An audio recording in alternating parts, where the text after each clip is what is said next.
Hello everyone, welcome to chemistry దిక్సూచి. So మన surface కెమిస్ట్రీలో లాస్ట్ టాపిక్ ఏంటంటే colloid around us and applications of colloids అనమాట. సో అది ఈరోజు మనం కంప్లీట్ చేద్దాము. Colloids around us. సో మనం చూసినట్లయితే డే టు డే లైఫ్లో మనకి కొలాయిడ్స్ అనేవి మనకి ఎక్కువగా కనిపిస్తూ ఉంటాయి.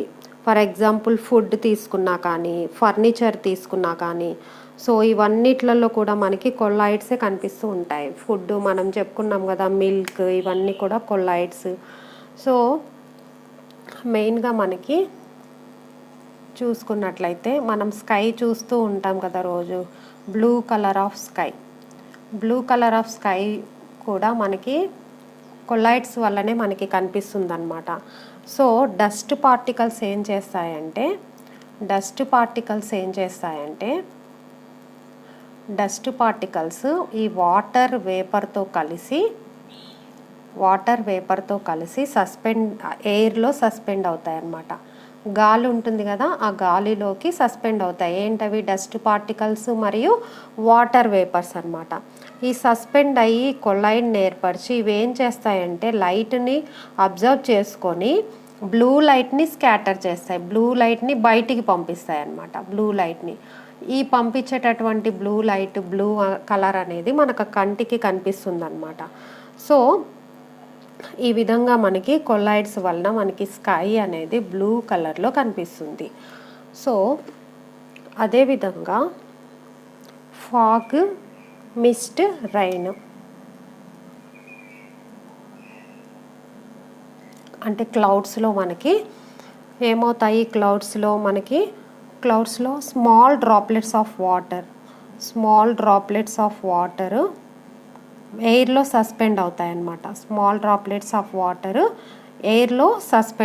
అన్నమాట.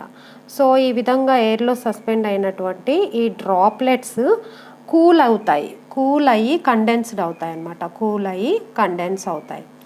సో కండెన్స్డ్ అయ్యి మనకి అప్పర్ అట్మాస్ఫియర్లో డ్రాప్లెట్స్ లాగా మనకి ఫామ్ అయ్యి ఇవి ఒకదాంతో ఒకటి కలిసి చిన్న దాని నుండి పెద్ద దాని వరకు మనకి సైజ్ అనేది చేంజ్ అవుతుంది అనమాట. సో చేంజ్ అయ్యి మనకి రెయిన్ అనేది మనకి వస్తుందన్నమాట.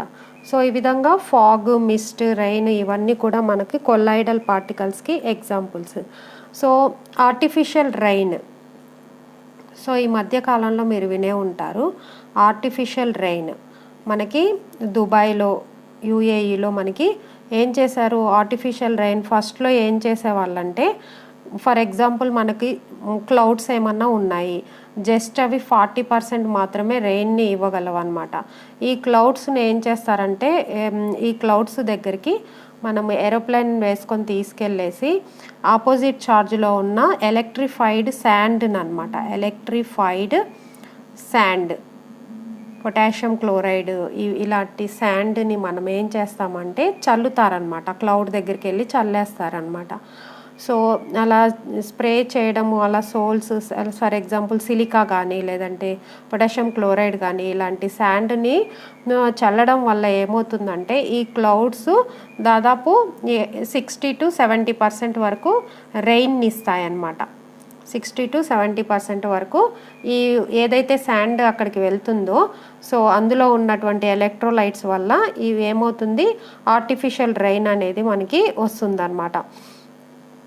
సో ఈ విధంగా artificial rain UAE, Arab countries వాళ్ళు మనకి ఈ విధమైన ఆర్టిఫిషియల్ రెయిన్ వల్ల, అంటే దుబాయ్లో మనకి ఎడారులు ఉంటాయి కదా, అక్కడ టెంపరేచర్ అనేది చాలా ఎక్కువగా ఉంటుంది. సో న్యూస్లో కూడా మీరు వినే ఉంటారు, అక్కడ 50 degrees సెంటిగ్రేడ్ ఉంది మొన్న సమ్మర్లో.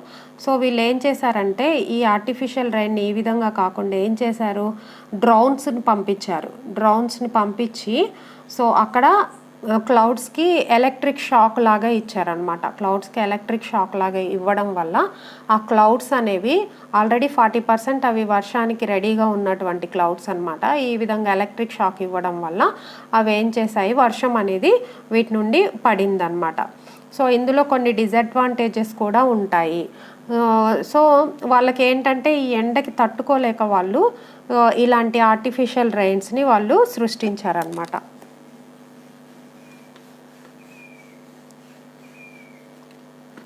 సో నెక్స్ట్ మన ఫుడ్ మెటీరియల్స్ తీసుకున్నట్లయితే ఫుడ్ మెటీరియల్స్లో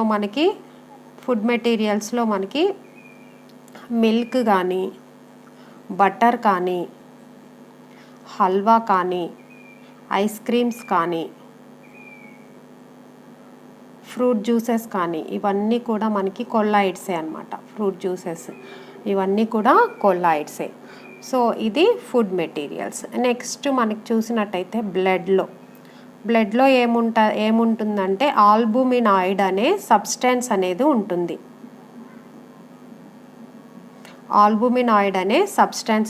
ఉంటుంది. ఇది వాటర్ సాల్యుబుల్గా ఉంటుందన్నమాట. ఇది ఎలా ఉంటుంది? వాటర్ సాల్యుబుల్గా ఉంటుంది. అయితే మనకి ఎప్పుడన్నా దెబ్బ తగిలినప్పుడు ఏం చేస్తారంటే వచ్చేటటువంటి బ్లడ్ని క్లాట్ చేయడానికి ఏం యూస్ చేస్తారంటే ఆలం ప్లస్ ఫెర్రిక్ క్లోరైడ్ని యూస్ చేస్తారు. Alum plus ferric chloride. Alum అంటే ఏంటి? పట్టిక అంటారు కదా, పట్టిక బెల్లం కాకుండా ఉప్పగా ఉంటుంది పట్టిక. ఆ పట్టికని ఆలము ప్లస్ ఫెర్రిక్ క్లోరైడ్.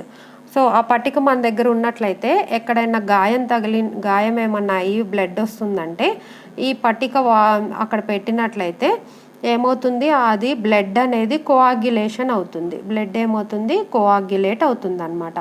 కోఆగ్యులేట్ అయ్యి అక్కడ క్లాట్ అనేది ఏర్పడుతుంది.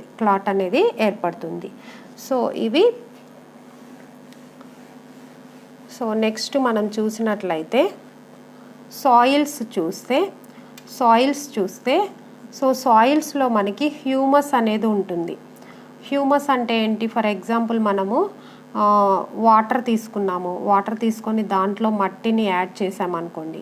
సో బాగా దాంట్లో అన్ని రకాలైనటువంటి రాళ్ళు కానీ, శాండ్ కానీ, మట్టి, క్లే అంతా ఉంది. దీన్ని యాడ్ చేసి బాగా స్టిర్ చేసి వదిలేసాము. తర్వాత ఏమవుతుంది? పైన ఏదైతే మనకి తెట్టులాగా ఉంటుందో దాన్ని మనం హ్యూమస్ అంటాము. హ్యూమస్ అంటే ఏంటంటే ఇవి అవశేషాలు అంటారు కదా, ప్లాంట్స్ కానీ యానిమల్స్ కానీ అవశేషాలు, అవన్నీ డస్ట్ పార్టికల్స్ అన్నీ మిళితమై ఉన్నటువంటి ఈ పొరని మనము హ్యూమస్ అంటాం అన్నమాట. సో ఈ హ్యూమస్ ఏం చేస్తుందంటే ప్రొటెక్టివ్ కొల్లాయిడ్గా పనిచేస్తుంది. ఎలా పనిచేస్తుంది? ప్రొటెక్టివ్ కొల్లాయిడ్గా పనిచేస్తుంది అన్నమాట. ఈ సాయిల్స్లో తీసుకుంటే హ్యూమస్ని మనము ప్రొటెక్టివ్ కొల్లాయిడ్గా మనము చూడొచ్చు. సో అదేవిధంగా ఫార్మేషన్ ఆఫ్ డెల్టాస్. సో మనము చూస్తుంటాము నదిలో ఉన్న వాటర్ అనేది సముద్రంలో కలుస్తుందన్నమాట. సో ఇది రివర్ అనుకోండి, ఇవి సీ వాటర్ అనుకోండి. సో నదిలో ఉన్న వాటర్ ఏమవుతుందంటే సముద్రంలో కలిసేటప్పుడు ఏమవుతుందంటే సీ వాటర్లో మనకి ఏంటి సాల్ట్ ఉంటుందని తెలుసు, అంటే ఎలక్ట్రోలైట్స్ అనేవి ఉంటాయి. ఇక్కడ ఏముంటాయి? ఎలక్ట్రోలైట్స్ ఉంటాయి. సో రివర్లో ఏముంటుంది? క్లే కొల్లాయిడ్ అనేది ఉంటుంది. సో ఇప్పుడు ఏమవుతుంది? ఈ రివర్లో వాటర్ అనేవి ఈ సముద్రంలో కలిసేటప్పుడు, ఈ ఎలక్ట్రోలైట్స్ కలిసేటప్పుడు ఏమవుతుందంటే ఇక్కడ కోఆగ్యులేట్ అవుతుంది. ఈ క్లే మొత్తం కూడా ఇక్కడ కోఆగ్యులేట్ అయిపోయి సో ఇదంతా కూడా ఒక డెల్టా లాగా ఇక్కడ ఏర్పడుతుంది అన్నమాట. ఒక డెల్టా లాగా డిపాజిట్ అవుతుంది. క్లే మొత్తం డిపాజిట్ అవ్వడం వల్ల దీనినే మనం ఏమంటున్నాము? డెల్టా అని అంటున్నాం అన్నమాట. సో ఈ విధంగా ఫార్మేషన్ ఆఫ్ డెల్టాస్ కూడా మన కొల్లాయిడ్స్ వల్లనే మనకి డెల్టాస్ ఫార్మేషన్ అనేది జరుగుతుంది. సో నెక్స్ట్ ఏంటంటే అప్లికేషన్స్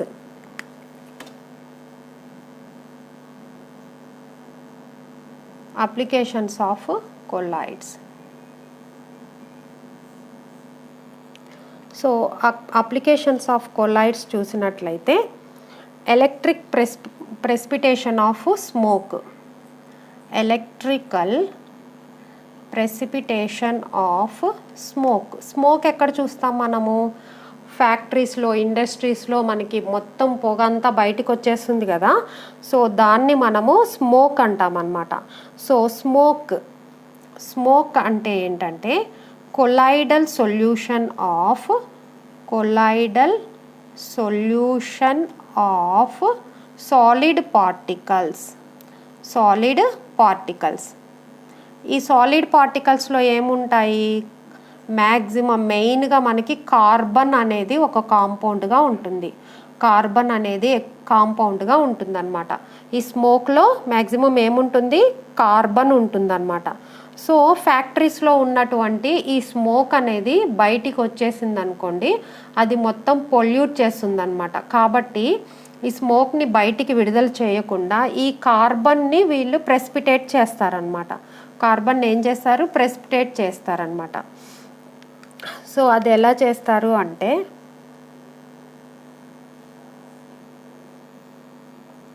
సో ఇక్కడ దీని నుండి మనము స్మోక్ని పంపిస్తామన్నమాట.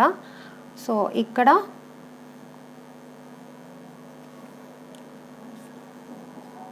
ఇక్కడ బ్యాటరీ కనెక్ట్ చేసి ఉంటారనమాట. సో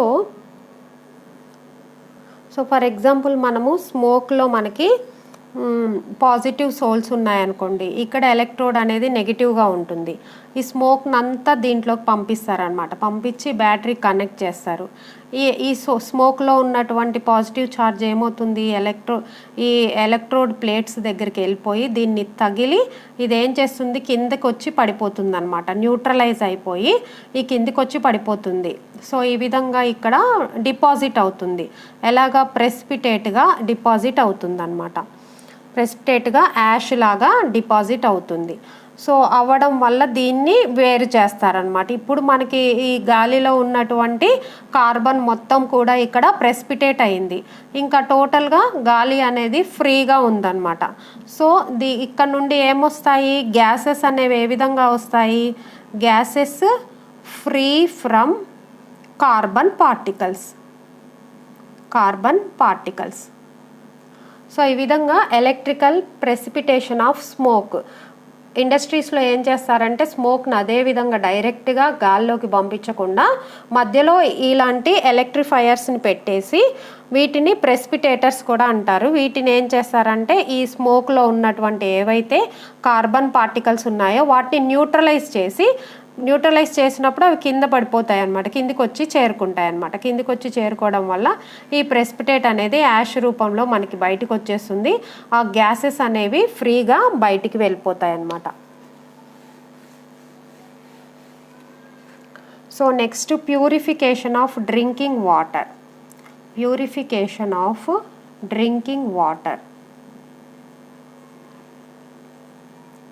సో వాటర్ని ప్యూరిఫై చేయడానికి కూడా, డ్రింకింగ్ వాటర్ని ప్యూరిఫై చేయడానికి కూడా వీటిని యూజ్ చేస్తారు. సో పురాతన కాలంలో ఏముండే, ఇలాంటి ఆర్ఓలు ఇవన్నీ ఏమీ లేవు. వాళ్ళు ఏం చేసేవాళ్ళు, డ్రింకింగ్ వాటర్ని ప్యూరిఫై చేయడానికి యాలమ్ని యూజ్ చేసేవాళ్ళు. యాలం అంటే పటిక. యాలం అంటే ఏంటి, పటిక బెల్లం కాదు, యాలం అంటే పటిక అంటారు, యాలం. సో ఏం చేస్తారంటే మడ్డుతో ఉన్నటువంటి వాటర్ ఏవైతే ఉంటాయో అవి ఒక బకెట్ వాటర్ తీసుకొని ఈ కొంచెం చిన్న ముక్క యాలంని అందులో వేశారనుకోండి, కొంతసేపటికి ఏం చేస్తుందంటే ఆ మడ్ మొత్తం కూడా కిందికి వెళ్ళిపోతుంది, మొత్తం ప్యూరిఫై చేసేస్తుంది వాటర్ని.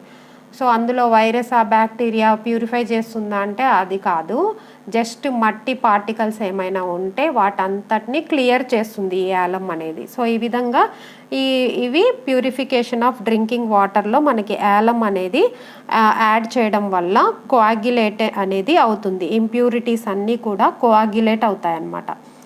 జస్ట్ ఇంప్యూరిటీస్ మాత్రమే కోయాగ్యులేట్ అవుతాయి. వైరస్లు, బ్యాక్టీరియాలని చంపలేదు ఇది, అందుకనే మనం ఆర్ఓలను వాడుతున్నాము. సో నెక్స్ట్, మెడిసిన్స్లో కూడా మనకి కొల్లాయిడ్స్ని మనము యూజ్ చేస్తూ ఉంటాము. సో ఫర్ ఎగ్జాంపుల్ యార్గిరోల్ అనేటటువంటి మెడిసిన్లో మనకి సిల్వర్ సోల్ని యూజ్ చేస్తారనమాట. ఇది దేనికి యూజ్ చేస్తారంటే ఐ లోషన్ కింద మనకి ఇది యూజ్ అవుతుంది. ఐ లోషన్కి మనకి ఇది యూజ్ అవుతుంది అనమాట. అదేవిధంగా కొలాయిడల్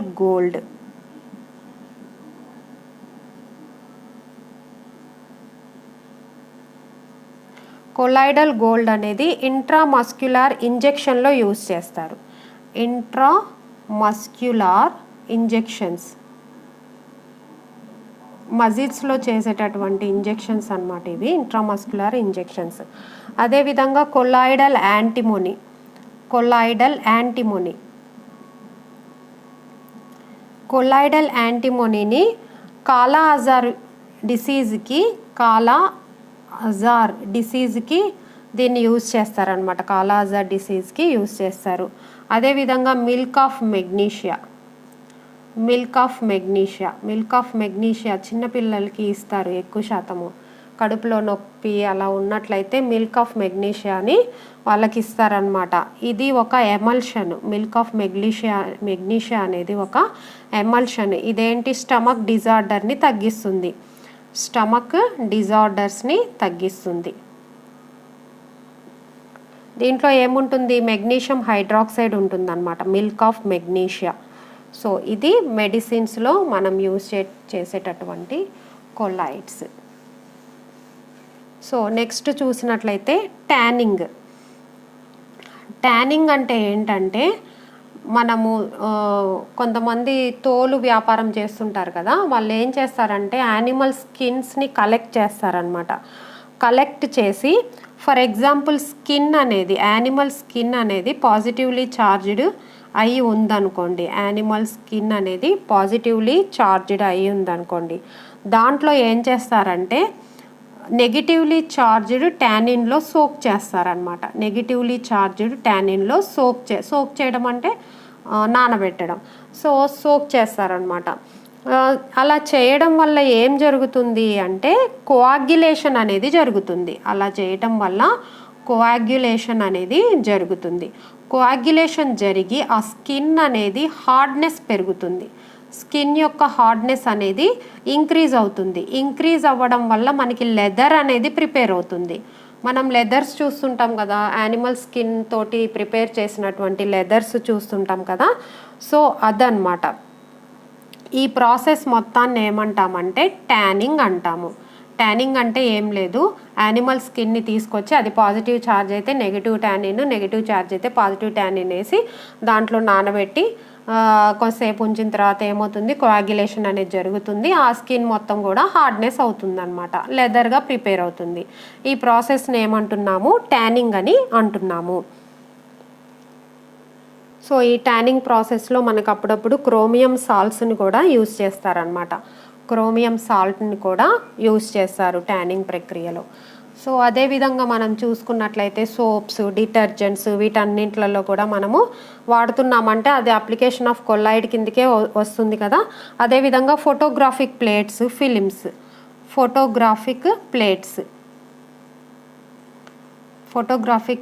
ఆర్ ఫిల్మ్స్. సో వీటిలో కూడా మనము కొలాయిడ్స్ని యూజ్ చేస్తాము. ఇవి ఎలా ప్రిపేర్ చేస్తారంటే దీనికి ఒక కోటింగ్ వేస్తారు. దేటికి, ఈ ఫోటోగ్రాఫిక్ ప్లేట్స్కి కోటింగ్ వేస్తారు. దేంతో అంటే emulsion of light sensitive silver bromide in gelatin. So ఈ ఫిల్మ్స్ మీద, ఈ గ్లాస్ ప్లేట్స్ మీద దేని కోటింగ్ వేస్తారంటే emulsion of light sensitive silver bromide in gelatin. జిలాటిన్లో మిక్స్ చేసి దీన్ని ఒక కోటింగ్ కిందకి వేస్తారనమాట. అలా వేయడం వల్ల అవి చక్కగా పనిచేస్తాయి. ఫోటోగ్రాఫిక్ ప్లేట్స్, ఫిల్మ్స్ అనేవి మనకి ప్రిపేర్ అవుతాయి అన్నమాట. సో నెక్స్ట్ రబ్బర్స్ ప్రిపేర్ చేయడంలో కూడా మనకి ఈ కొల్లాయిడ్స్ అనేవి ఉంటాయి. So application of colloids. So for example plants ఉన్నాయనుకోండి, నెగిటివ్ ఛార్జ్ ప్లాంట్స్, దీంట్లో లేటెక్స్ అనేది ఉంటుంది. ప్లాంట్స్లో లేటెక్స్ అనేది ఉంటుంది. సో లేటెక్స్ అనేది నెగిటివ్లీ చార్జ్డ్ అయి ఉందనుకోండి, దీన్ని కోయాగ్యులేషన్ చేసి అంటే న్యూట్రలైజేషన్ చేసి దీని నుండి మనకి రబ్బర్స్ని ప్రిపేర్ చేస్తారు. అదేవిధంగా ఇండస్ట్రియల్ ప్రోడక్ట్స్ని ప్రిపేర్ చేయడంలో కూడా మనకి యూజ్ అవుతాయి. ఇండస్ట్రియల్ ప్రోడక్ట్స్ అంటే ఫర్ ఎగ్జాంపుల్ పెయింట్స్ మనం చూసాం కదా, ఎమల్షన్స్లో పెయింట్స్ చూసాం కదా, పెయింట్స్ కానీ, ఇంక్స్ కానీ, రబ్బర్ కానీ, గ్రాఫైట్ కానీ, సిమెంట్ కానీ, ఇవన్నిటిని కూడా మనము ఈ కొల్లాయిడ్స్ అప్లికేషన్స్గా మనము చూడవచ్చు అనమాట. సో ఇవి అప్లికేషన్స్ ఆఫ్ కొల్లాయిడ్స్. సో ఇంతటితో మనము సర్ఫేస్ కెమిస్ట్రీ చాప్టర్ అనేది కంప్లీట్ చేసాము. సో ఈ వీడియోస్ కనుక మీకు నచ్చినట్లయితే please subscribe my channel. Thank you.